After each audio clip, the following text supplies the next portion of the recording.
Tuve el gusto de conocer al doctor en Derecho Jorge Carpizo en 1974, cuando se desempeñaba como abogado general de la UNAM, entonces de 30 años de edad, y ya autor de importantes obras jurídicas como la Constitución Mexicana de 1917, editada en 1969, y Lineamientos Constitucionales de la Commonwealth, 1971. Y desde entonces capté su personal rigor jurídico. Después fue mi maestro en el posgrado de la Facultad de Derecho de la propia UNAM en 1983, y años después fue designado ministro de la Suprema Corte de Justicia de la Nación, cargo en el cual también tuve oportunidad de tratarlo. Para ese tiempo ya era bien conocida otra de sus obras destacadas a la que me refiero en esta ocasión, El Presidencialismo Mexicano, que publicó en 1978. Se trata de una obra profunda, muy informada y meditada, con un atinado manejo de elementos jurídicos, sociológicos y políticos, en la cual, según su prólogo, procura poner de manifiesto que el presidente de la República debe ejercer plenamente los poderes que le otorga la ley fundamental, pero ningún otro, que su actuación debe ser subordinada a la Carta Magna,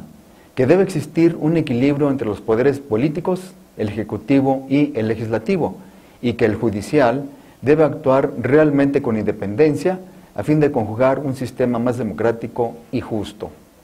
Sostiene en su análisis que las características del sistema presidencial son las siguientes. El Poder Ejecutivo es unitario, está depositado en un presidente que es, al mismo tiempo, jefe de Estado y jefe de gobierno. El presidente es electo por el pueblo y no por el Poder Legislativo, lo que le da independencia frente a este. El presidente nombra y remueve libremente a los secretarios de Estado. Ni el presidente ni los secretarios de Estado son políticamente responsables ante el Congreso. Ni el presidente ni los secretarios de Estado pueden ser miembros del Congreso. El presidente puede estar afiliado a un partido político diferente al de la mayoría del Congreso. El presidente no puede disolver al Congreso, pero el Congreso no puede darle un voto de censura. Afirma luego que los sistemas presidenciales como el nuestro se han inspirado en el modelo estadounidense y funcionó bien en esa nación. Pero no hay que desconocer que el régimen presidencial es solo una pieza dentro del sistema político norteamericano. Entre nosotros, el gran problema ha consistido, por una parte, en que el presidente debe contar con las facultades que se requiere en un país en vías de desarrollo, y por la otra, en que ha de serle señaladas limitaciones para que no caiga en la arbitrariedad y se respeten las libertades de los individuos. Indica que la característica de los sistemas políticos contemporáneos es el predominio del poder ejecutivo sobre los otros poderes y sobre los mecanismos de decisión política en el Estado, y que esta información resulta igual en los sistemas presidenciales que en los cuasipresidenciales, parlamentarios, de gabinete o de gobierno congresional, pues las facultades de decisión se han ido concentrando en el Ejecutivo. Cita al constitucionalista estadounidense Hamilton, de quien toma la afirmación de que es necesario un Ejecutivo enérgico y que los ingredientes que constituyen esa energía son, primero, la unidad, segundo, la permanencia, tercero, el proveer adecuadamente a su sostenimiento, cuarto, poderes suficientes. Menciona que en nuestro país, sin lugar a ninguna duda, el presidente es la pieza clave del sistema político y tiene un enorme predominio entre los otros elementos políticos que configuran el propio sistema, y que las causas de tal predominio son: es el jefe del partido predominante, el debilitamiento del poder legislativo, la integración en buena parte de la Suprema Corte de Justicia por elementos políticos,